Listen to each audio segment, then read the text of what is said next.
All right, everybody, as you can see, a very special episode tonight here, Thursday, October 16th. It's halftime of Thursday Night Football. That means it's time for Talking Ball live with Pat Leonard.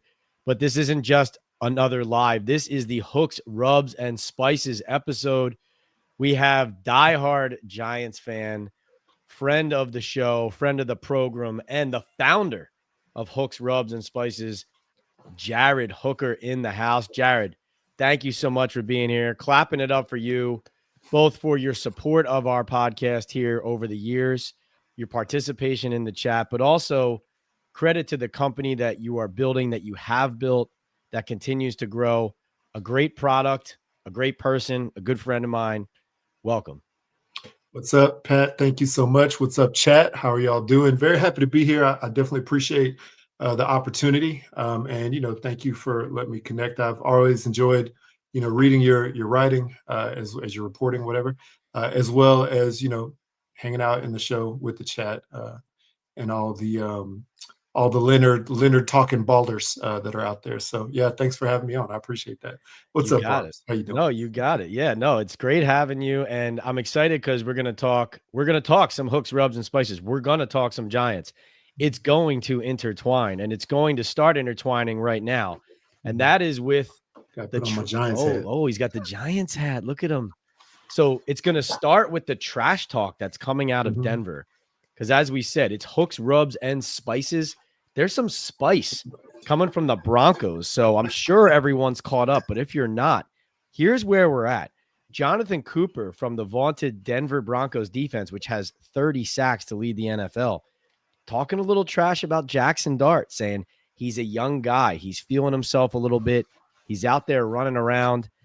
He's got the chain on. He's dancing. I feel like everybody needs something, kind of putting him down, kind of doing one of these, like, okay, kids, stay in your lane. Abdul Carter checks Cooper on Twitter and says, "Put your 3D glasses on," meaning come and watch us play on Sunday and see it for yourself. Jackson Dart and the Giants winners of 2 out of 3. But it doesn't stop there, Jared.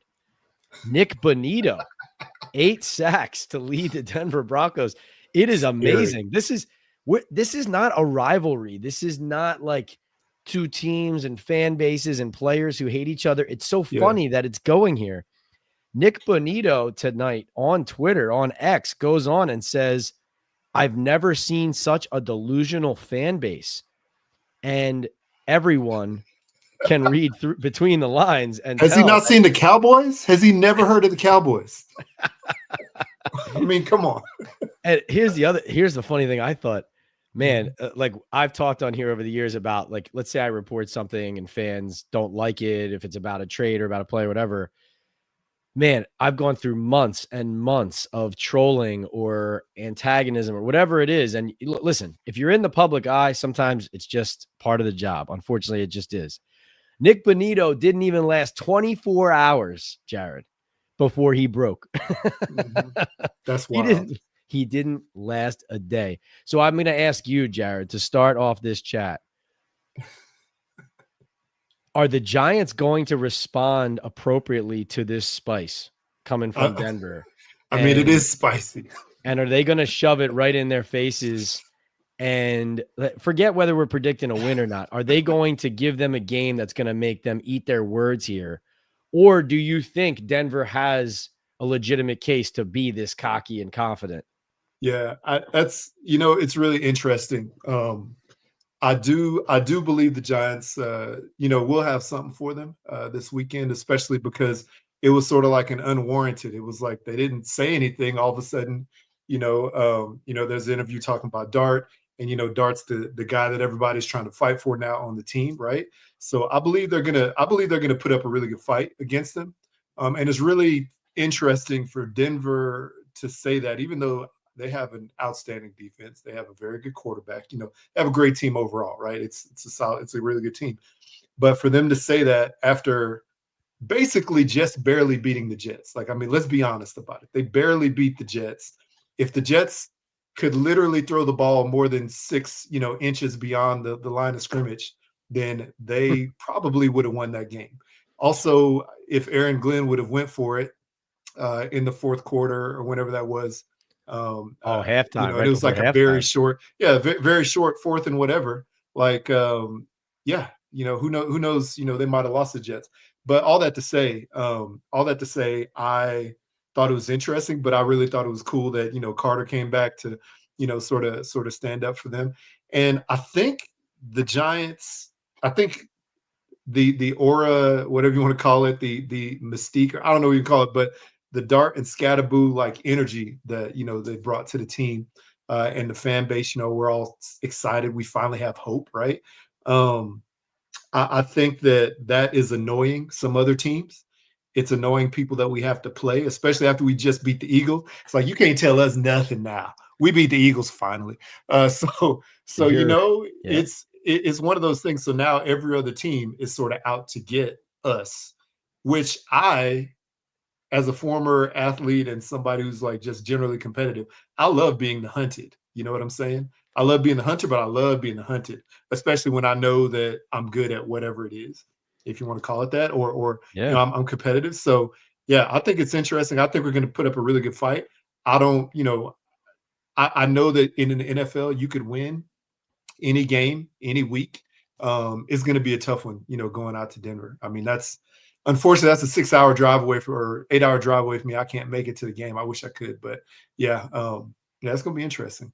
I think that's very perceptive of you to see how the Giants' energy is being received, right? And Oh yeah. also to recognize that, like, the way I view it too is, listen, like you said, Denver, there is a reason why they're talking like this. They are that good on defense. But if let's say I'm walking onto that field, knowing I'm the underdog, which the Giants are 7-point Mhm. underdogs in this game, and I've got the Broncos already talking like this and acting annoyed by my presence, I feel Mhm. like I've already won half the battle now. Yeah. You know, Yeah. like I feel like I'm already in your head. You're already thinking about me. You're already annoyed by me. Now, I still got to go out and do it if I'm Jackson Mhm. Dart, Cam Scattaboo, and the Giants. But I feel like, again, this is an example of the Giants haven't been this team for so Mhm. long. They haven't been the team that when the Denver Broncos draw them on the schedule and they're like, oh, who do we have Sunday? It's the Giants. They don't think two seconds about them over the Mhm. last year and a half. It's like, oh, Yeah. yeah, we'll Yeah. take care of this one. And then who do we have next week? Oh, it's the Chiefs next week. Okay, the Giants are not that team this year. Yeah. And Yeah. that is what is most refreshing about it. Yeah. Um, I think you know, that's absolutely true. I think that it's you know I'm a Yankees fan, right? I grew up as a Yankees fan as well, and it's always interesting being the quote unquote evil empire, being somebody that's like the hated, you know, team, right? And so it's weird because the Giants, we haven't won anything. We won 2 out of 3, right? Okay, great, right? But being, you know, a team that's like the fun, new, popular, you know, whatever team, you know, that people are talking about, now yeah. people start to hate on you, right? So yeah, like you said, you got to go and back up, you know, what you've been doing, and play, and then also use that bulletin board material, and you know use it to your advantage. Like you said, they're starting to get in their head now. Hopefully, that will cause them to commit penalties. You know, from the Broncos side, you know, do things that would be normally uncharacteristic that we'd be able to capitalize on. So that's what the hope is. And that would be big because anyone who hasn't seen it yet, just dropped several hours ago. Benny Fowler, who played for both the Broncos and the Giants, won a Super Bowl with the Broncos. He came back on to Talking Ball today, and we were talking about this matchup, previewing it. It's actually a Super Bowl 50 reunion, an alumni weekend this weekend for Denver. So a lot of Broncos dignitaries in the house. So the Giants could really upset Okay. a lot of people by going in there and winning. But I bring that up to say, Jared, that he pointed out offensively, their problem is not moving the ball, it's actually penalties. Yeah. Like they are killing themselves with like a false start by a tight end on or receiver on 3rd and 1. Like Hmm. things that just they're lacking discipline on that side of the ball. So to your point, if the Giants can get them off their game on defense a little bit Hmm. less disciplined, you could be walking into a team that has all three phases, including Hmm. kind of a sloppy special teams Yeah. in their own way. So Yeah. something has Yeah. to go differently and specially and uniquely for the Giants to get that upset. And Yeah. so that is a great point that Yeah. you bring up there. To that point, I mean, what better? what better opportunity does our, formidable defensive line with Spider-Man, who is leading the league, or I guess tied, whatever. I don't know, up there with sacks. Yeah, he's You I have think he's 3rd because Benito's okay. first with 8. Yeah, he's got eight. All Somebody right, was cool. 7.5, and then Burns has 7. Oh yeah, yeah, Burns. So right there, yeah, yeah. So he's right there. So him, Carter. I mean, Kayvon, even though he doesn't have sacks, he's been like playing really, really well. And Dexter Lawrence, I think he's finally, rounding into shape. I'm not sure, why he was, out of it the first few games, but it seems like he's, right there too. So, I Mhm. mean, what better opportunity to take advantage of those penalties, and yeah, spoil their party. I mean, hey, we had our 100th anniversary celebration with those crazy looking jerseys last year, right? And the Vikings came in and rained on our parade. Let's be the team to rain on somebody else's parade finally. That's what I'm trying to see, you know? Well said. Well Yeah. said. All right. So, everybody, we are very excited for this chat. Like I said, some Giants talk, some Hooks talk. Patrick reminds everybody hit that sub and like button on your way in. And while you're here, I got my old fashioned. I promised a drink every time the Giants win. I haven't been able to have cocktails in the press box, so I'm knocking one out right now as we go. Barb Nice. says, Hi, Pat. Hello, guys. Hooks, this is Jared telling everybody at the start, what's up, chat? So blessed to be here with you and Pat. Drop your cooking questions in the chat for me. So that's a good reminder. We're talking NFL here. We're talking Giants, but we're also talking food. We're talking delicious tailgates. We're talking your setup, whether you're at home or at the parking lot. If you're going out to Denver, how are you setting up? And Jared, that brings me to my first question to you about your Mhm. company, your passion, the flavors. How Yeah. did this get started? How did Hooks, Rubs, and Yeah. Spices get started? When did you first conceive of the notion, and then how did you execute it to bring it to the level it's at now? Oh man, that's a good question. So basically, my daughter had some very severe food allergies as a baby. I saw her have, multiple seizures. We thought it was seizures, but apparently it was like, the allergic reactions. Right in front of me, literally, like, just sitting right in front of me, multiple times. And finally got her tested. Found out she had allergies. At the time when my kids were toddlers, babies, whatever, I was making their baby food. I'm the one who grocery shops. I'm the one who cooks at the house. And so I looked in the pantry and was like, all right, there's only about like 75% of the stuff in the pantry she could not eat because it had some kind of allergen, in it that, she would have been exposed to. So I was like, all right, well, I need to, figure out, a different menu for the family. Right. So at the same time, my dad, who is the one who basically, loved all the New York teams. So that's why I loved all the New York team. My mom and dad bought me a smoker back then, and I was learning, to smoke food and just learning the different flavor profiles and things like that. And just because being from Texas, if you don't know how to barbecue, if you don't know how to smoke meat, you're not invited to the cookout. You've let down your whole upbringing, all that. Especially my family, which is like a food family, Texas, Louisiana, Mississippi. That's like my heritage. So um, yeah, so learning that, I would always bring little samples of food up to the restaurant that I worked at the time, samples of like the little spice blends. And the restaurant I worked at, y'all have one in New York actually called it's Del Frisco's. So Oh, I yeah. worked at the one in Fort Worth, and the chef there, Anthony Felly. I give him a lot of credit. He tasted one of the seasons I had, and he's like, "This stuff is really good, man. You could actually, if you really wanted to, you could turn this to a business and like sell it." And I was like, "That's wild." But I was like, what? I don't want to stay at this restaurant for the rest of my life. I might as well, do something.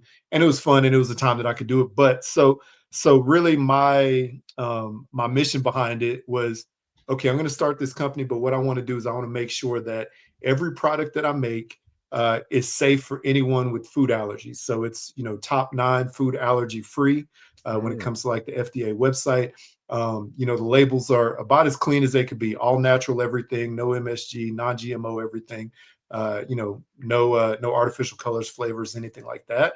And so I was like, I just want to make sure that the food that my daughter eats is safe, and I want to pass that, along to anybody else. And so that's really sort of the mission. And so it started back in that really started popped off about 2014. We were in Texas, and then we moved to Utah a year later, job change, location change, sort of slowed everything down. And then in 2019, I lost the job that I had, after I moved here to Utah, which that Utah is a far cry from Texas, let me tell you. But I lost my job, was doing some farmers markets a little bit, selling the seasoning stuff, did some barbecue competitions. And, you know, I was introduced to my first retailer at one of the competitions, and they tasted this stuff, and I was like, "Hey, I'm about to go through like a label change, logo change." They're like, "Cool. As soon as you do that, bring it in." And I was like, "Bet, that's amazing." It's one of the top barbecue like specialty stores here called Barbecue Pit Stop, right? So brought it in there, and then from that moment on, I was like, "All right, cool. I'm doing it." Like you could see my product on the shelf next to all these other Wow. well-known names, people I idolize, people I have tons of their products in my pantry. It was great. So being able to spin that from, just doing it for flavor and really doing it, to make sure my daughter had safe food to eat and my family overall had, good clean food to eat, to being on the shelves and really helping out people that, have severe food allergies is great. There was a lady I met, a little old lady I met right near the end of this farmers market I did last week, last Monday. And she came up and she's like, I have a lot of food allergies. And so I was like, all right, cool. Well, let me know what your allergies are. I can tell you all my stuff is, top nine allergy free. And she was like pineapple. I was like, all right, bet. Well, none of my stuff has pineapple in it. So first of all, you're good there. The only thing with citrus is, like my fresh catch and the lemon pepper. And she tasted them and she's like, all right, that's cool. And she bought it and she was like, this is really gonna help me, be able to, eat XYZ food with that. And so, stuff like that, is really why I do it. I love that. Um, and yeah, that's how it started. And here we go. And so I really feel like that while you could go to the store and you can get like the Simply Organics jar or something like that, which is fine. I don't think that there is another bar. There probably is, but I don't think there's another barbecue mainly, and then also seasoning brand out there that is really, out here trying to help people, with food allergies.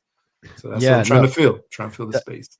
that's a great story. And like I said at the top, you can tell that it's your passion. And also just the various, like you've created so many different flavor profiles Mhm, for, and when I go to a nice restaurant, it is always helpful when whether it's a sommelier with wine or whether it's a waiter can mhm, tell me what pairs well with what. mhm, What should I use on this, right? If I'm somebody who doesn't know how to cook, I don't know what I'm doing, you lead them right to it, whether it's the fresh mhm, catch, like you said, mhm, or the Rasta rub, the midnight, the mad cow, the smoking sweetness.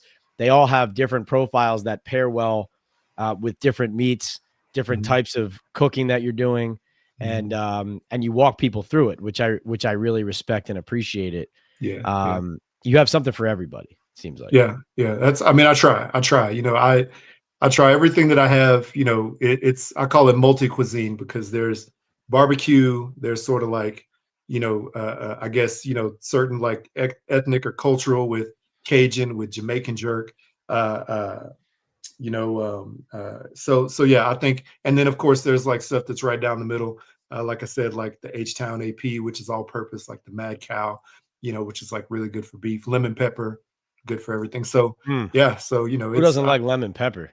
yeah, that was, so speaking of my dad, that was my dad's favorite. So yeah, so that guy right there, that's my dad's favorite when he was alive, the lemon pepper. So yeah, I made that in honor of him. So it's a good one. It's a good one. It sells out a lot. So just got a new Oh, stack in, which you can see over there. I'm sure. And as you guys see Yeah, on our screen, support Hooks Rubs and Spices at hooksrub.com. Use that code Talking Ball. You're now going to get 20%. 20% off. Mhm. So that's all the flavors. That's also the swag. We got the brisket shirts. We got the brisket Got my hoodies. hoodie. Yep. So that Hooks Rub hat he had on. Jared, I love how much of a Giants fan you are, though. Like you had your company on your head and you had to switch it Oh yeah. quickly to Yeah. the Yeah. blue, to the We big talking blue. Giants for sure. Yeah. I Yeah. For respect sure. that. So Yeah. speaking of talking Giants, remember everybody, if you want to comment or question first, answered first or elevated to the top of the queue, purchase a super chat or super sticker I would much prefer, though, especially with Jared here, I would much prefer, instead of a super chat or super sticker, you go and spend your money at hooksrub.com. He is supporting our program. We are able to do Talking Ball live with Pat Leonard because of people like Jared who love the Giants and love the show and who have a passion of their own. So please go to hooksrub.com. Go join the Flavor family today. It's at hooksrub on social media. Instagram is a great follow, all kinds of stuff. And we're going to get to a special announcement from Jared on that coming soon. But as he said, we're also talking about the Giants. And here Sean Sullivan tees us up perfectly. He says, are you here to gaslight us on Waddle? I think we would still go do it and make that trade.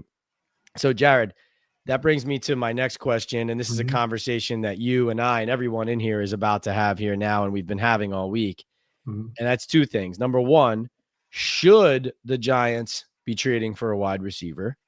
And the question there obviously is, okay, they've beaten the Eagles. They've won 2 of 3, but they're 2-4. Should they be realistic about this season not being like a Super Bowl run and save the draft picks? Just be patient. You're going to get Malik back next season.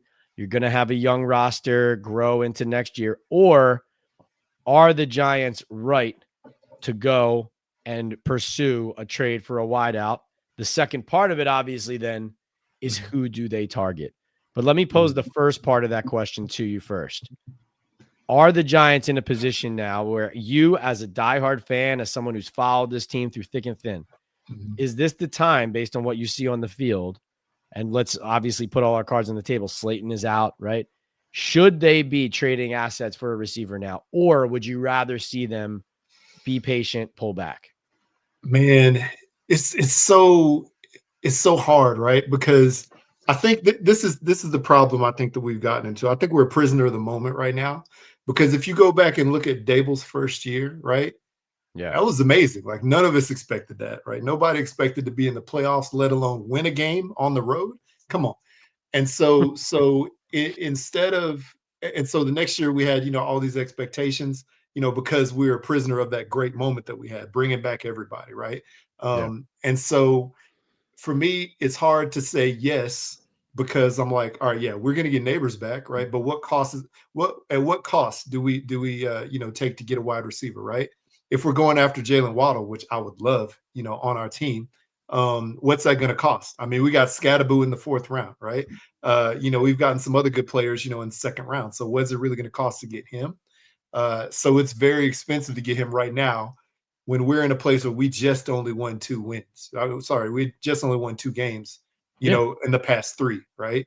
And overall, are we in a position where we're like, all right, cool, we're about to make a playoff push? Like, are we gonna say that already? I don't know.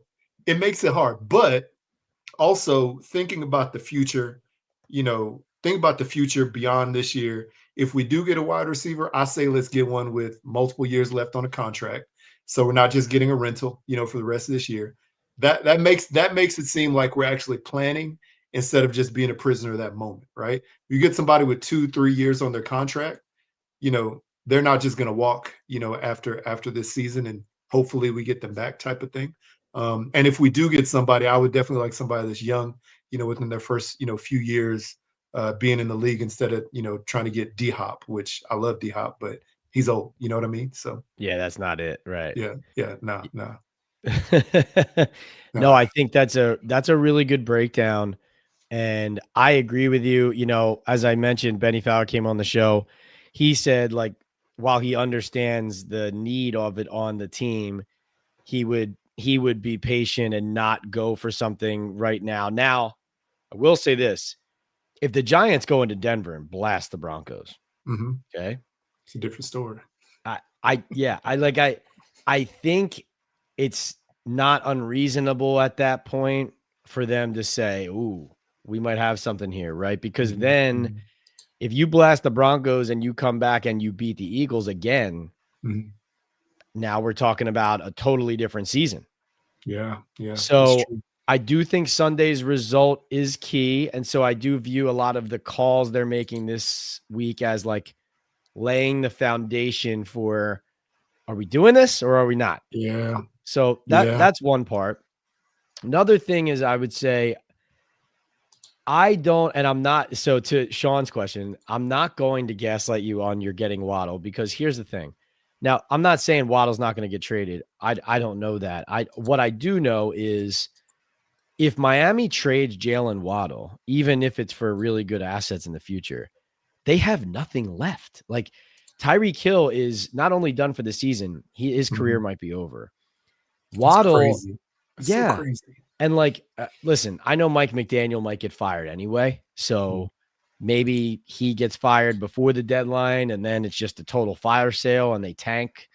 But at the moment, there is no reason for the Broncos to trade him or for the Mhm. Dolphins, sorry, to trade Jalen Waddle unless they are getting something like, unless you're shooting the moon with your offer to them. From my Mhm. vantage point of just looking at what their roster is, um, what it takes to be competitive in the NFL, Mhm.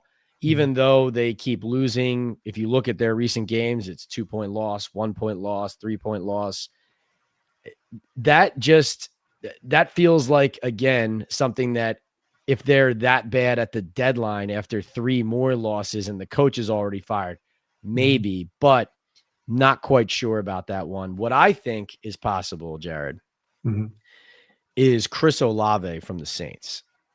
Yeah. I think he is the most likely candidate for the Giants to land for all of the variables you just talked about. Mhm. He is what, 25? Yeah, he's a young guy. Yeah, he's only been in the league, what? I think this is the 3rd year, maybe? Yeah, Yeah, right. So fourth year now, 4th year. 25 years old, has another year left on his deal. So it would Mhm. be, if you got him in a trade, it would be this year and next. Mhm. You can get him because he is available. Like I said, Mhm. I don't quite fully grasp why Jalen Waddle would be dealt. Chris Yeah, Olave is I don't available. think so. Like Yeah. Olave is available. And so, and I can say that. I can tell you that he's available for the right Mhm. price. Now, it wouldn't be cheap, Mhm. but and there's the injury history, but because the Saints envision like, okay, this guy's had a bunch of concussions, he's had an injury history, but he's also a very good player. Yeah. This is the juncture right now that they can get something for him or not. Mhm. And Yeah, so yeah. I don't know how much longer Joe Shane would wait on that. You have to gauge who else is looking for him, because if you look around the league, the Giants are far from the only team who needs a wide receiver right now, Yeah, right? yeah, you're right. Yeah, yeah, you're right. But so then my question to you becomes, what do you think of Olave? If the Giants, if they give up a 4 and a 7 or a 4 and a 6 for Olave, or like Mhm. if you don't have the 3 to give, Mhm. or if you give up a 27-3, what do you think of that? What do you think of giving up meaningful assets Yeah. for Chris Olave? Yeah, I mean, I'm thinking about Olave. I'm thinking about Rashid Shaheed there as well. I don't know what his contract situation is, but he's a talented, wide receiver as well. And I think the Saints having these players available right now because Kellen Moore just got there. He didn't draft these guys, right? Right. So there's that sort of like, okay, I like you, but I'm not sure I want to be with you forever type of thing. So yeah, I think that's I think the availability is there. If we were to give up 2 picks like that, like a fourth and a sixth, I would definitely like to kick one of those down to another draft. Maybe like the sixth next year and the fourth the following year. I don't know how the equations work out. I know that there's equations for trade value and stuff like that. But Yeah. I definitely would not, maybe not want it on next year's draft, because next year's draft I still see that there's various holes that we need to fill as we continue to build around this young core that we have. But yeah, getting Olave would be great. With the concussions, that's scary. Anytime that's Yeah. scary. I know that they have the caps that they could wear. Now over the helmet that can help them out with that. Um, yeah, but I would take a flyer on it. But yeah, this is a good moment for the Saints to deal somebody, get something back for it, and help that new coach, at the Saints build, his team. So Well said. Yeah, no, Shaheed a little bit older, 27, comes okay. cheaper. Well, yeah, he's basically got a void year, so he's a rental, but also comes cheaper, but is a stretch the field guy, and like that would be the way to like split it down the middle where Okay, you're yeah. not going and getting like an older guy like a Jacoby Myers and feeling like, Mhm. oh, now we're gonna have to go through a contract negotiation with this guy. Yeah. It's not going to be easy. Shaheed might be the middle ground of those two, where Mhm. it's like, listen, if they need anything from the receiver, they go get it's somebody who can stretch the field, right? Yeah, And yeah. so he gives you that. You don't have to give up a premium asset. The thing that scares me too about, let's say Waddle is available and the Mhm, Dolphins eventually are like, you know what? Yep, fire sale, highest bidder. mhm. Giving up, to your point, Jared, giving up a two right now at this juncture, this It's too Giants much. team, I think is crazy. Like, Yeah, it's too much. I think it's crazy. All right. So Yeah. that, yeah, good chat. Let's see what the chat has. Mhm. Q Dog says, let's go Giants. What's up? What's up, Hooks? What's up, Q? Sean says we need to trade Singletary and Wilson for Cap. I mean, unfortunately, with Wilson, doesn't seem like there's much of a market because we know it was reported that there wasn't even a call made from the Bengals to the Giants about him when they needed a Mhm. quarterback, which is discouraging as far as what that market would be. And they're winning right now. And 20-10. I mean, right, they got their guy, yeah. Devin Singletary. Singletary, I just see as a guy who, like, yes, he is available, but like if I'm Joe Shane, I'm telling other GMs, hey, what if I throw in Singletary? And like, yes, you're trying that. I don't know how much that's moving the needle. Like, I mean, I know yes, could get some money back.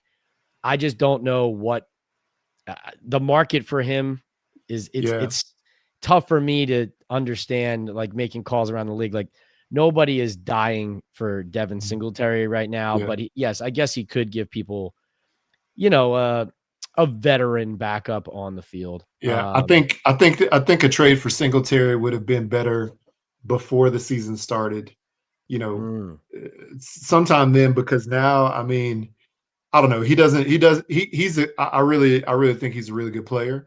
But he just doesn't move the needle from a he's going to make a big change, game changer or whatever on our roster. He'll just be more of a depth piece like he is here. And Wilson, unfortunately, he didn't do himself any favors. I would have loved to see Russ cook this whole year for us and do well, but it just didn't. It just didn't show up. So it'd be really hard for a team to trade for him, even though I guess Flacco also lost all his games, right? I think, and or mhm. maybe they won one game, and he was traded, so same type of thing. But yeah, Yeah.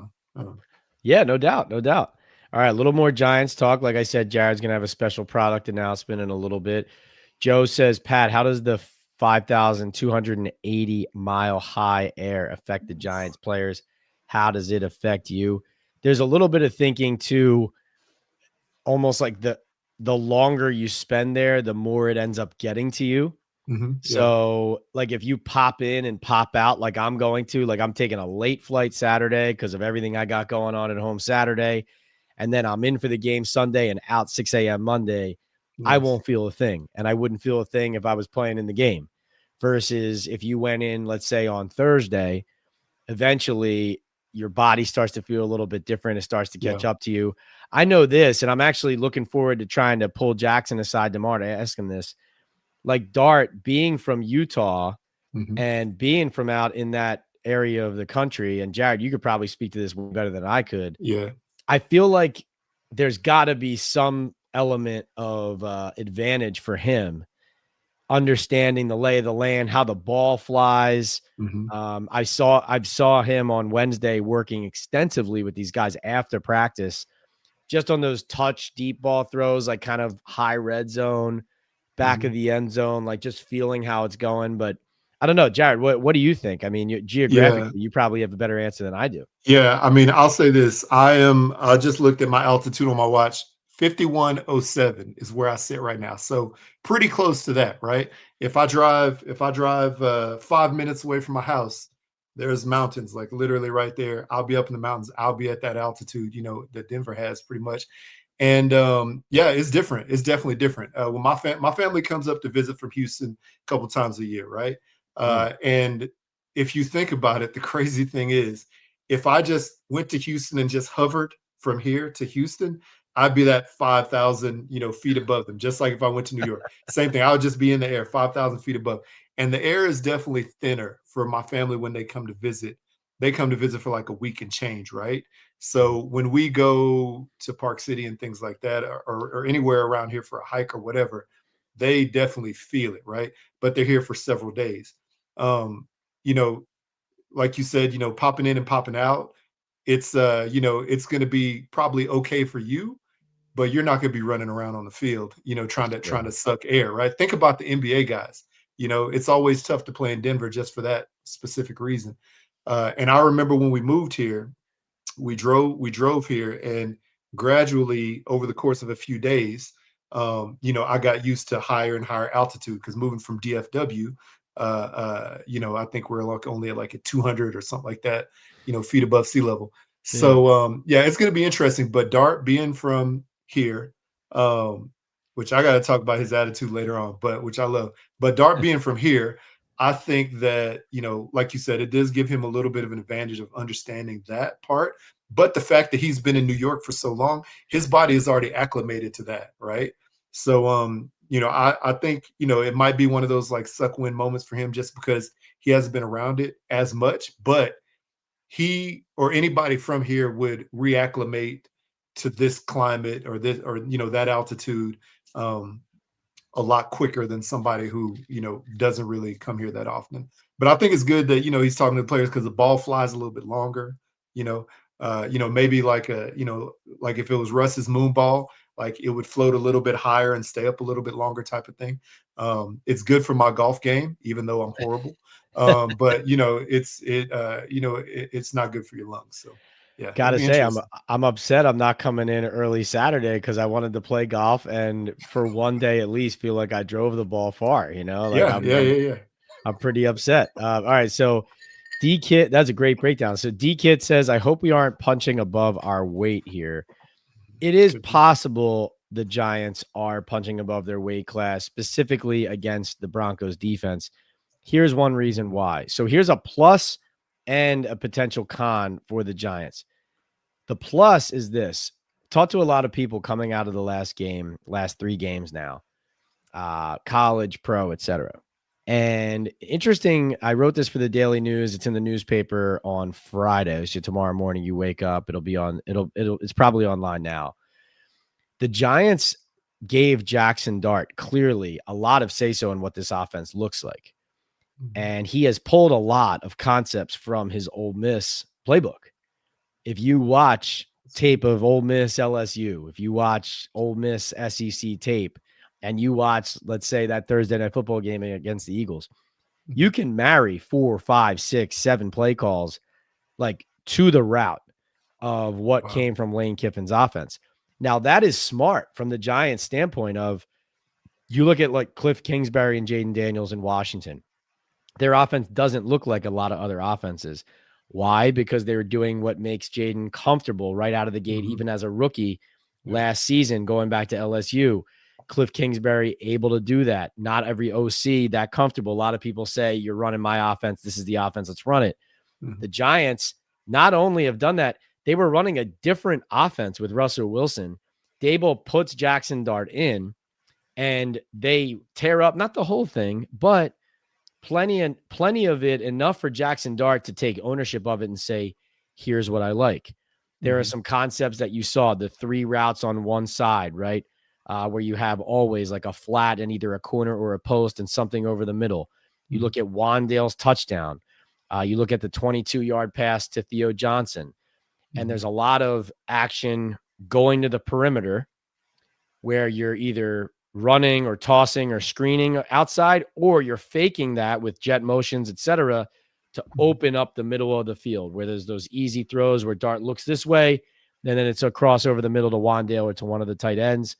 So that's the good stuff. That's the Yeah. exciting part. It also marries really well with what Mike Kafka does, which is stretch the defense horizontally so that we can go vertically. Yeah. Yeah. Now, the flip side of this is okay, it's worked so far. Will it work against the Broncos? And when D Kid says, are we punching above our weight here? Here's one interesting part. as much as those concepts make Dart comfortable, one of the main reasons he's successful, Jared and chat, is his legs. It's his Mhm. ability to escape the pocket. And that's not the Ole Miss playbook. That's Jackson Dart Yeah, making plays with his legs. that's backyard football. Yeah, And so here's the thing. And Benny put me on this today. Denver is extremely disciplined with their pass rush, and they do not allow gaping rush lanes for the QB. Justin Fields, as Mhm. bad as he's been as a passer, he always gets out and extends plays, uses his legs. He had something like 7 carries for 31 yards or something in that London game. Yeah, They're just, my concern for as far as punching above their weight class is that Dart can't get out. And yeah, if he can't get out with his legs, then it's going to be on the receivers to get open, maybe even with an extra man in coverage for Denver. So that's kind of the X's and O's of it. yeah. Um, but on the other hand, Jared, you look at the Giants defense and what they're doing, and now you got Abdul sticking up for Jackson and talking. Mhm. I feel like Denver's offense is ripe for the Giants defense maybe to exploit them as well. Do you agree? Yeah. Yeah, I think so for sure. I think on the point of Dart being able to get out, yeah, the way that the offensive line has basically washed out the defensive line for Dart in these past couple of games, past 3 weeks or so, Dart, it seems like he has that ability just to see the open hole and go, or dance around enough to go, right? And thankfully, our offensive line has been able to, wash those guys out or push them to the side or push them in the direction that Dart's not going, right? And not hold, thankfully. So it's good that he has that ability. I think right now he I think right now that he is maybe warrants a spy, right? Somebody that's like a spy on defense. Like he is that good getting away. He scored what, at least 2 touchdowns now on it with his legs, maybe Yeah. 3. So yeah, like it's one of those things. They may have somebody spying him.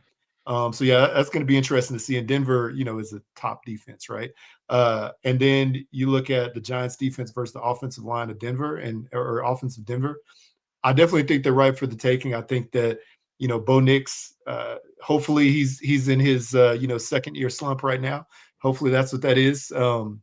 And we can take the Jets had a great game plan for the Broncos offense. They just couldn't hold on to that game plan, throughout the whole game. They faltered at the end. The offense, couldn't score, all those things. So hopefully the Giants can take some of that stuff from their game plan, put some hits, on the quarterback. And yeah, also I know former Giant Matt Pert is going to be starting for the Broncos. You know, this should Mm, be whoever's on perch should be taking advantage of that matchup on the D line. Because we know him and we know that our D line is pretty slick. So yeah, I hope we're able to take advantage of them in this scenario. Yeah, and then on our offensive line, Andrew Thomas will probably be going against Benito a lot. So hopefully, yes. AT's been lights out so far. So hopefully he continues that, and then Benito flips the other side. Hopefully, Illuminor is just as good. So Barb pointed that out as well. well, here you Benito go. going up against Thomas. Good There you call, go, Barb. Barb. Cheers. Um, and actually, Matt Parrott he actually tore his MCL, so he's not even playing. Oh, dang. Yeah, Okay. you're Well, I guess absolutely not. right. Sorry. No, but he was in the lineup last week, and their left guard spot actually is an area of weakness. It's been Mhm. Powers, it's been him.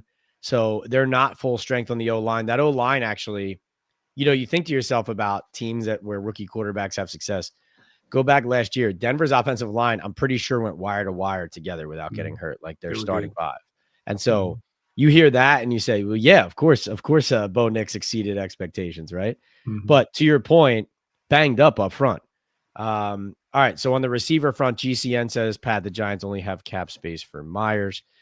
Yeah, they've been working the cap around though. You can fit a player, extend a player. You can find ways.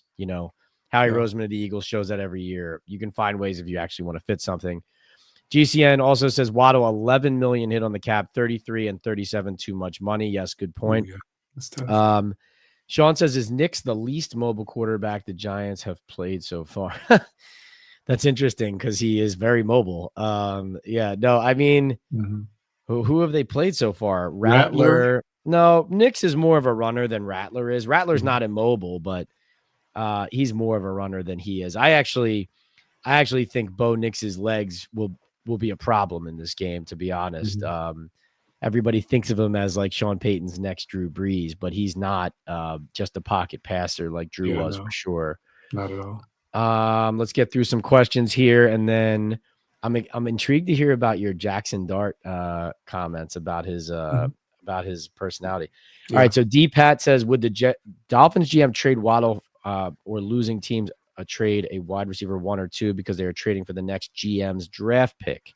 Mhm. Maybe a wide receiver 1 or wide receiver 2 could be the difference in a GM keeping their job. I see what you're saying, right? Like stockpiling assets. No, I mean, honestly, it's more like, hey, if I'm acquiring future assets for this player, I'm literally handing the next general manager more picks. I'm not getting them. Mhm. That's what happened with, Judge and Gettleman trading out of that spot and giving the Bears Fields, taking Kadarius while passing on Micah Parsons. Yeah. It seemed like good process at the time. They never got to use the freaking pick, Yeah. you Yeah. know, Yeah. and Yeah. then it ends up being Kayvon and Evan Neal. So, and no, D-Pet, I will tell you this: Chris Greer, Mike McDaniel. Like, if the Dolphin season goes south, it's going to be everybody out. It's not. I know the GM has survived, but they'll all be out. Mm. Joe says, Pat, the Bengals are exposing a bad Steelers run defense, which has not improved last year. Mm. 299 yard rushing in the playoff Ravens, and then last 6 opponents from last year. No doubt. Let's see. Bills have been exposed with a small defensive line. Yes, I refuse to put the Bills in the Super Bowl, even though I know they're up there as favorites because I don't trust their defense. Um, Excellent healthy food, says GCN of hooks, rubs, and spices, no doubt. Alamara says, what could we get if we trade Motor and Evan Ingram or Evan Neal? Sorry, I got Evan Ingram on the brain because the Giants are playing against them this weekend. Mhm. Evan Neal and Motor to the Chargers. I mean, you got one guy who's not Mhm. playing and one guy who's barely playing. So, and I don't mean that to disrespect those guys. I'm just talking about what trade value actually is. Mhm. I'm not seeing a lot there. I'm seeing late rounds and conditionals. I mean, I guess you're giving up some salary with Motor, so you're trying to get something meaningful, but nothing like what you're hoping for. Um, Mhm. so that's that there. So Jared, um, I know that in addition to you having great products, you've also got a new one coming. You've been teasing something on social media at Hooks Mhm. Rub on Instagram, at Hooks Rub on YouTube. It's hooksrub.com. Remember, everybody, Talking Ball is the code for 20% off. But what's new? What's coming? What's going on? Because I see the Yeah. outline, I see some fire, I see some flames. Mhm. What can we expect here? What can you tell us? Yeah, man. Yeah, so for years, people have been asking me for some kind of sauce, right? And I have some sauces in the works. I was pretty close a couple years ago to dropping a couple, but just I couldn't. I don't know. It was just too much everything at the time to try to get it across the finish line, so I Mhm. paused. But over this past 5 years, I've been working on this one specific product. In the past, year or so, I've been like, all right, cool. Let's go ahead and make this happen. And so, yeah, man, I'm going to bring my first hot sauce, which is a combination of Texas heat, Louisiana Cajun heat, and the Caribbean heat as well. All three of those places have a special place in my heart. Mm. Obviously, I'm from Texas, so we got the Texas heat. My mom's side of the family from Louisiana. That Cajun red seasoning that I have, that's in honor of my mom and her side of the family. But yeah, that Cajun food heat, and then also my wife and I got married in Jamaica. Actually, our anniversary next year will be 20 years. Dang, 20 years. It's flown by. But yeah, we Hey, got married in Jamaica. congratulations, man. And That's yeah, that's thank you. the that's great. It's a lot. But thankfully she put up with me. But yeah, so I wanted to bring that little Jamaican flair, which the Rasta rub we have, has homage to that, but Jamaican peppers, Scotch bonnet, some other things from there. So yeah, so this has a combination of all of that and its heat and flavor. And I'll show you all the bottle. This is the first time anybody's seen the bottle besides my family and some friends and the people that purchased from me at the farmer's market last week. So Let's here's the go. bottle of the pepper sauce. Um, Ooh, Shout out to my cousin, Jonathan. He I tagged him in one of my more recent posts, but yeah, shout out to him. He did the label. He does all of my artwork. So he did the label, which you can see it's like some dude with hot sauce burning his tongue, jumping in that the is air. amazing. But yeah, First look. Look at this pepper first look. sauce. Yeah, and I'll tell you what, man, it's hot. I'm from the South though, so my heat tolerance is a little, probably a little bit higher than some people who, are from different places like Utah. People Yeah. don't like that spicy here for the most part, but it's hot, but it also has flavor to it. It has a little bit of depth, a little depth of flavor to it comparatively. So yeah, it's good for chicken wings. Perfect for game day for chicken wings, pizza, eggs, burritos, tacos. Like those are my five favorites that I put it on. But yeah, it's good stuff. So yeah, that's coming out. And so I know that earlier you sent me some of the past winners, over this past month, and I know Mhm. you've been busy, so I appreciate you sending that out. And so Yeah, I that's think my all delay, those, not Jared's. yeah, That's my oh no, delay. it's all good, it's all good. But so all those past winners that you sent me earlier, there's a few of them. I'm not going to read their names right now, but yeah, I'm going to send them a bottle of this goodness, and then Mm. whoever wins the trivia today as well will also get a bottle of the pepper sauce. It's dropping on October 23rd, which is my birthday. So that's a week from now. So yeah, if you go to the website, you can already pre-order it right now. I'll have everything shipped, so it arrives to you. Normally, I guess a 3-day to 4-day turnaround. It should arrive to you, within time for the drop. And yeah, I would love to hear people's thoughts whenever they get the product. But yeah, the great thing is, the blessing is that my first order of, my first run order that I got from my bottler is has sold out between Wow. retail and also people who've come to the website to pre-order. So it's flying, and I'm so thankful for that.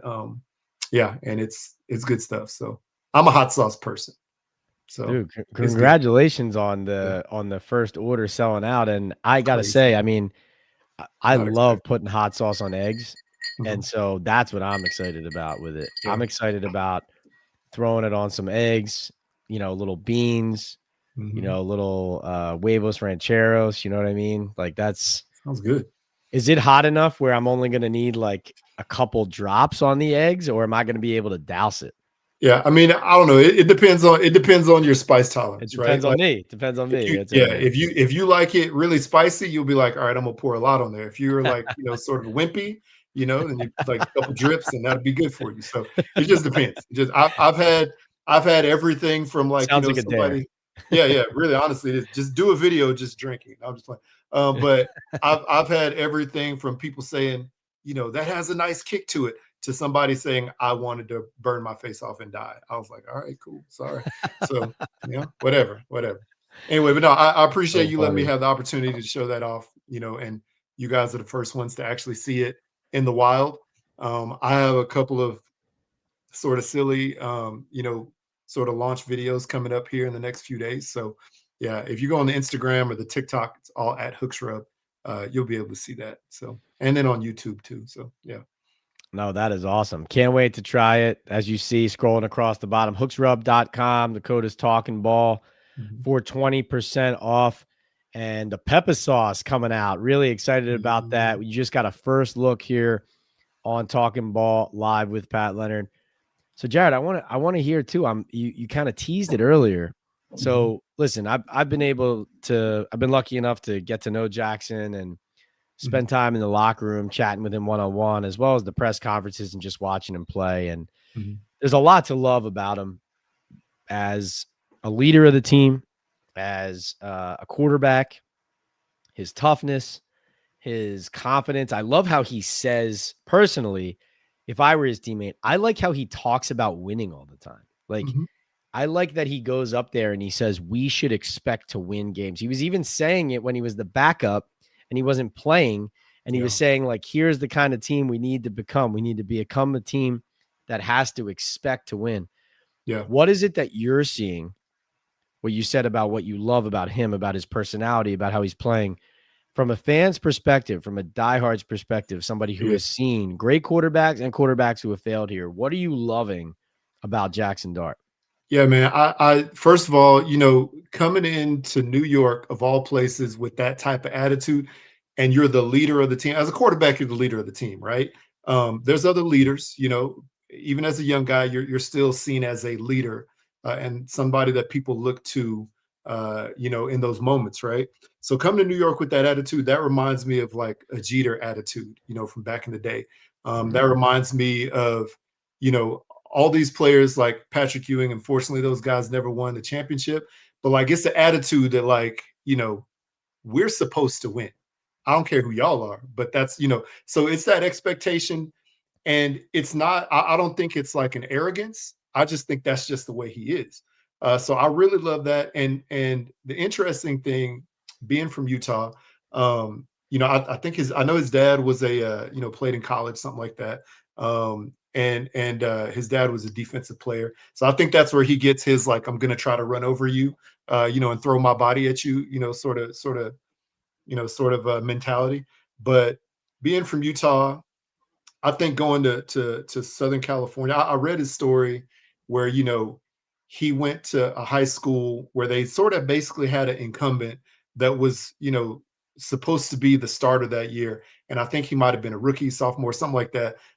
He wasn't really supposed to start. He was just going to play backup, and basically he told that kid, he's like, "I'm here to take your job."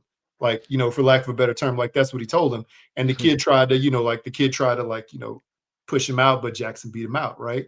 And so he went on to lead that team to the playoffs. I think they won one of the state championships during the years he was there. And then he left that school and went to another school here called Corner Canyon, which is one of the well-known, powerhouses in Utah, if you can call it a powerhouse. I'm from Texas, and so my view of football is different than other places. But You yeah, put it's an a really good. asterisk. You put an asterisk on that as a Texas guy. I Yeah. do, I do, but hey, that school's put out a lot of good players, a lot of people who are in the NFL. So it is what it Yeah. is. Yeah.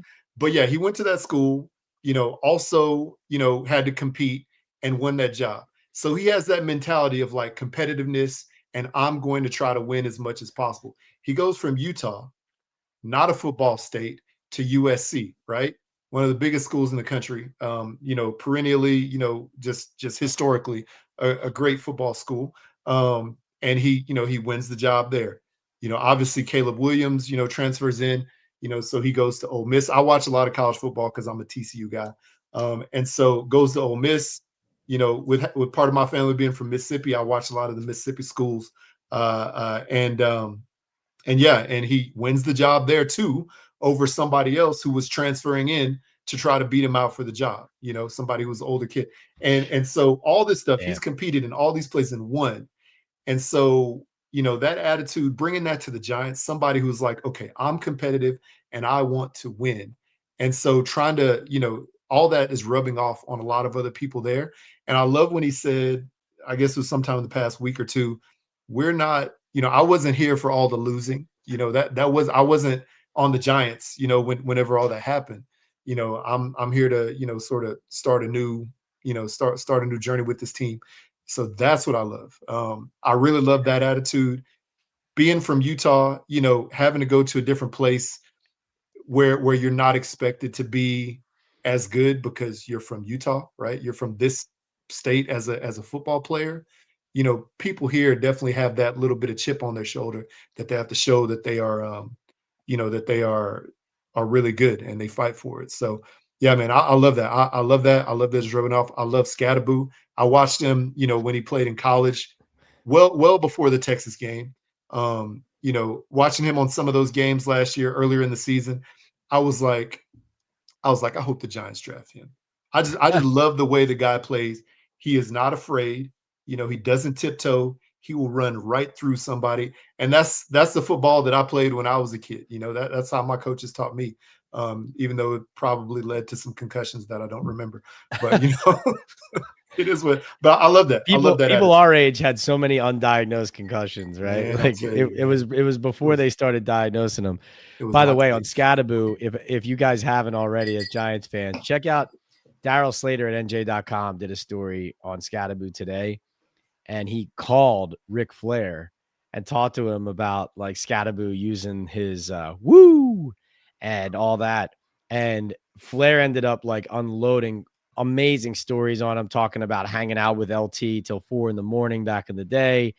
It's just an incredible story. Scadaboo apparently grew up watching Raw with his grandfather and that kind of stuff. So really cool story. And if you're into the Jackson Dart, Cam Scadaboo, eating crayons jokes, you're gonna love this story That's for sure, crazy. because I'll it have to check really that out. is about like, for lack of a better term, the vibes that are around the Giants Mhm. right now and that they've got going. So Jared noted that the winner of tonight's trivia as well will get a bottle of that pepper sauce. And so here comes your Giants trivia brought to you by Hooks, Rubs, and Spices.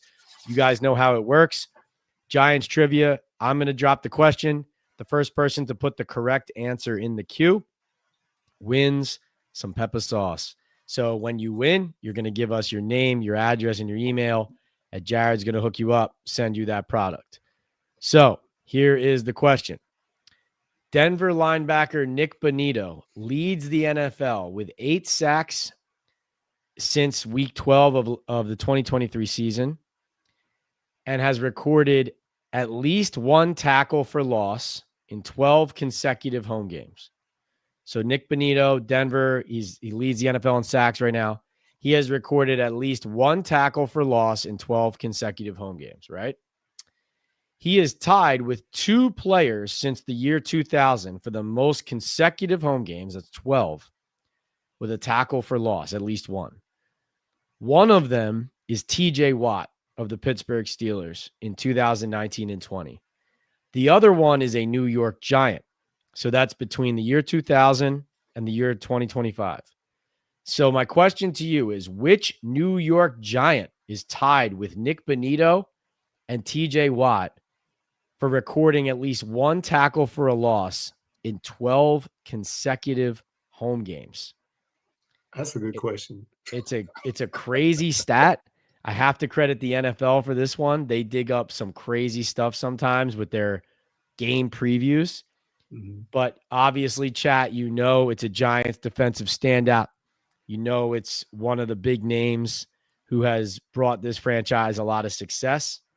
Which one is the question? As people think about this trivia question and try to come up with the right answer, Jared, I wanted to ask you, Mhm.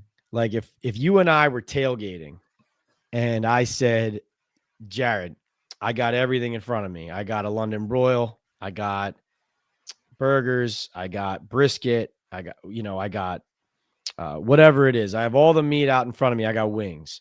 And I Mhm. said to you, Jared, show me the reason Hooks, Rubs, and Spices is the only thing I'm going to eat from now until the end of time at my tailgates, at my home gates. Yeah, What are yeah. you stepping forward and saying, here's what we're putting on the grill right now? I Here's what we're mean, rubbing. Here's what we're doing.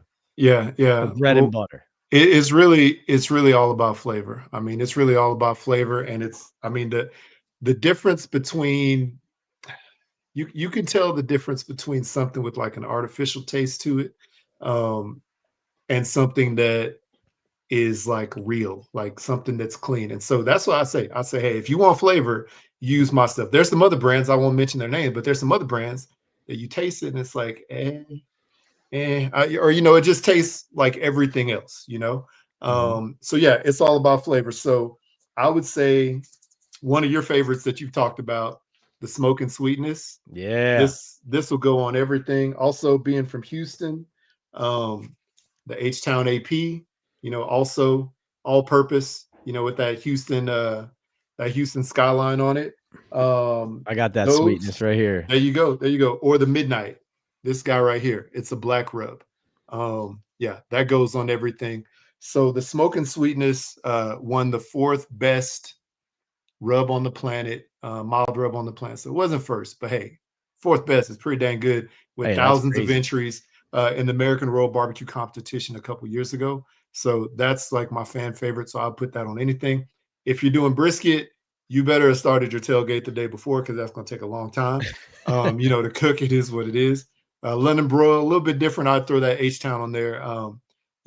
Chicken wings, you can put literally just about anything on there. Um, yeah, but that's all I say, do. And burgers. My wife and daughter likes burgers with the smoke and sweetness. My son and I are more like the mad cow seasoning we have, or the H Town, just because it's more of like beefy. So yeah, that's what I say to do. And yeah, man, we're my son and I we're going to a tailgate here. TCU is coming up to Utah to play BYU later this year. So first time I've seen them since that game against Michigan in the Fiesta Bowl a couple years ago. So Oh yeah. we're gonna tailgate something a little bit there. And then Pat, I will try. Hopefully, I'll try to see you. Probably won't be tailgating, but hopefully, I'll see you in Chicago because Oh, my I found out that my mother-in-law, she's a big Bears fan. Her whole side of the family. So she let me know that she got us all tickets to go see the Bears let's and go. Giants, Bears and Giants. So yeah, I Wow. won't be tailgating at that game, but yeah, I'll be hanging out. Yeah, hopefully I'll get a chance to see you in person there. Probably won't be able to bring you any brisket though because it probably won't travel well and sit for a few days. So Right. Yeah. Yeah. yeah, Like you said, you got to start early. Yeah. No doubt. No, yeah, I look forward to that. yeah. That'll be great. Let's see. Yeah. Good travel schedule this year for the Giants. Like right here, we got Denver, we got Chicago Mhm. coming up, Good some really place. good cities. So look at this. All kinds of guesses here for the chat. No one's Mhm. gotten it yet. We've heard Yeah, Strahan, we've heard Dexter Lawrence, we got Justin Tuck, we got OC. Still, no one has gotten the answer. I'm going to repeat yeah. the question. I would have Which said Dex and Strahan myself. I would have guessed both those. I would have been wrong. So which Giants player has recorded at least one tackle for a loss in 12 consecutive home games between the year 2000 and now? Again, Nick Bonito of the Denver Broncos has done it. So that's one tackle for loss in 12 consecutive home games.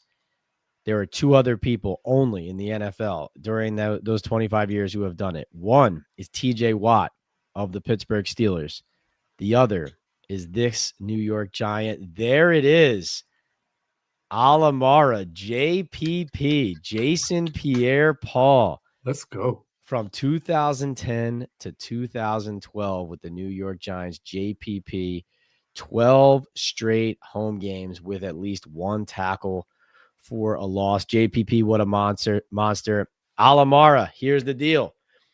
I believe you're a first time winner. My Instagram is PL on NFL. That's my handle. You search Pat Leonard, you search PL on NFL, you'll get me there. Direct message me your name, your address, and your email. I'll hand it over to Jared, and Jared will get you that pepper sauce to Hmm. put it on anything, really, whatever you want it Yeah, on. I'll be doing it on eggs at breakfast, whatever you feel like, though, whatever floats your boat. I got to admit, I might be the wuss who tries a couple drops first, Jared. I'm not gonna that's lie. fine. That's fine. I like spice. You know what? Screw it. It's hooks, rubs, and spices. I'm gonna douse those eggs, and we're just gonna ride with it. I'm gonna have 5 glasses of water sitting Just next to go me, for it. ice Yeah, water. I'm just gonna go for it. So yeah. Alamar, that's the deal. PL on NFL is the Instagram handle. Direct That's message me awesome. your name, your address, and your email. Congratulations on winning the hooks, rubs, and spices Yes, indeed. Giants trivia question tonight here Yeah, on big Talking congrats. Ball Live with Pat Leonard. So, as I said, if you see on the screen scrolling hooksrub.com, the code is Talking Ball for 20% off. Please like and subscribe on the podcast here on Talking Ball Live on the YouTube channel, PL on NFL, while you're here. And Jared, let's close it with this. Giants are +7, and the over-under is a very tidy 40 and a half. Vegas predicting a low scoring game here. Mhm. What do you think happens? What do you think shakes out? I'll preface it with this as you stew on your prediction. I'm really interested in the fact that the Broncos' 4 wins are over the Titans, a Bengals team that was in disarray when they played them, Mhm. the Jets, and the Eagles, which is in Philly is a good win. I mean, Yeah, it's yeah, obviously a good win, but you saw the Eagles team the Giants just played, not the same Eagles team we're used to seeing. yeah. And their losses are to the Colts and Chargers. The Giants beat the Chargers, and we know the Colts are And good, but Daniel Jones killing it Daniel on the Jones. Colts. But the bottom line is you look at that schedule and you say, hey, the Broncos have won 3 straight, but nothing screams world beaters. So that Mhm. said, in Denver, 7-point underdogs, 40.5 at my bookie. What do you think? What do you think shakes out in the end Whew, here? that's tough. I I know it as difficult it is as it is for like a West Coast team to go east to play early. Yeah. I think it's difficult for an East Coast team to go to Mile High. Really anybody, but really an East Coast team to go to Mile High to play. And even it's later in the day, so it's not that bad for y'all, for an East Coaster in their body, right? But just going up to that altitude is tough.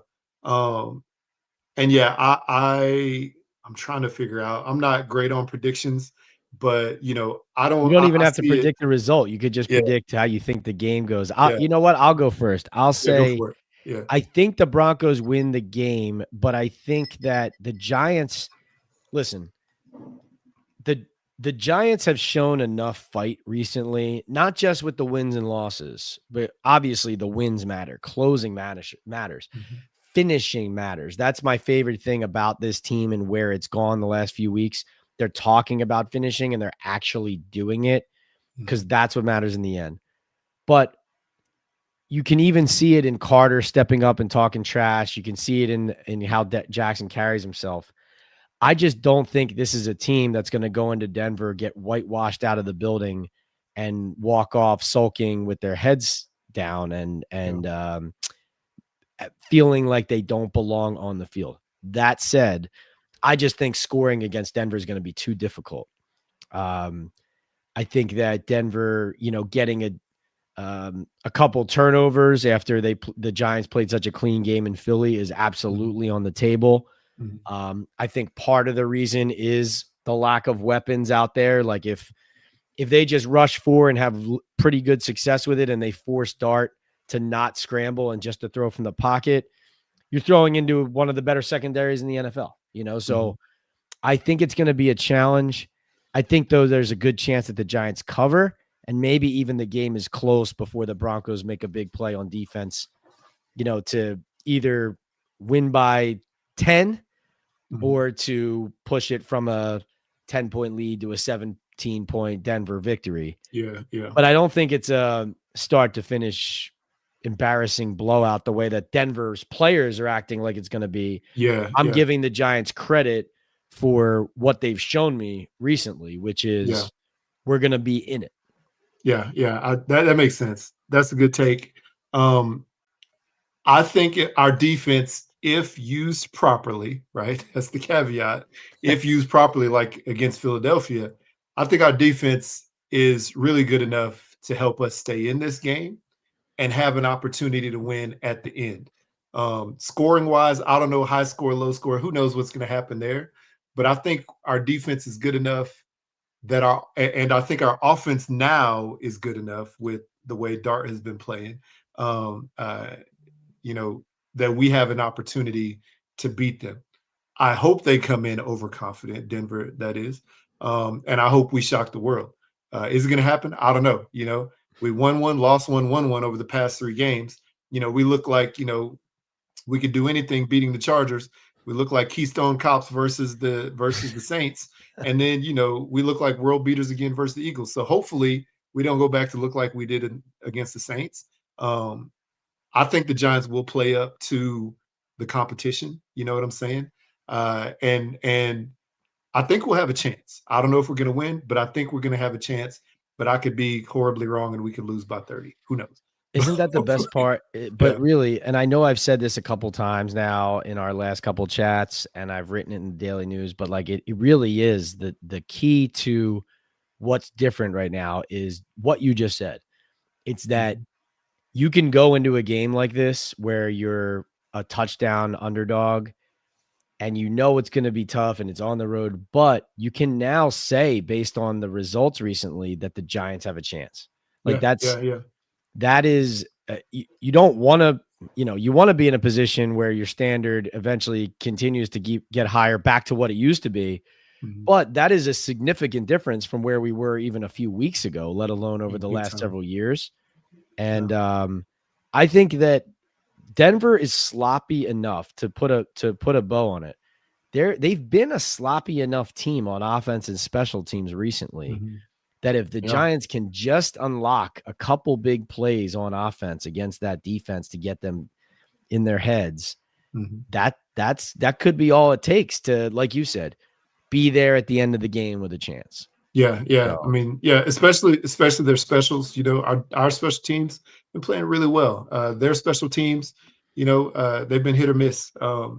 And so, yeah, hopefully, it's one of those situations like when we played the Titans a couple years ago when they won on that, that play where they flipped it to Saquon, that little pass, yeah. and he scored. Hopefully, it's a game like that. But less anxiety for us overall, right? But no, I'll tell you this, man. I for the first time in a long time actually have hope. And it's maybe not like we're gonna make the playoffs this year, going like a Super Bowl run. That's crazy. But like just hope that we actually look competent and we look like a real team again, and we're not going to be, a punching bag, a laughing stock. Like I have hope for this year just to be solid and be entertaining, and then further hope next year. And it seems like a lot of fans, have a similar hope for that. So yeah, it's cool. It's a cool space to be in. Hopefully we can build on it. That's the hope. So No doubt. Well, I want to thank you as well for not only supporting us both as a viewer and as a fan, but also as a professional and a founder and CEO of such a growing and awesome business. Delicious flavors. I always say great gear because I really mean it. Your gear is phenomenal. yeah, The brisket shirt, got it my is hat. like that hat is fire. Yeah, This shirt, like mhm. my and my family's favorite shirt. Yeah, that's Like cool.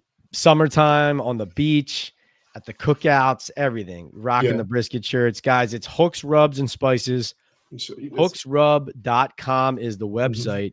The code is Leonard. Sorry, the code is Talking Ball. Use that Talking Ball code. You're getting now 20% off. Oh, he's flexing something else now. What's it? What do we got Yeah, now, this Jared? is this is my this is my this is my Biggie Smalls tribute shirt for New York. So there we go. Oh It's my. like the Biggie Smalls portrait Come with that on, man.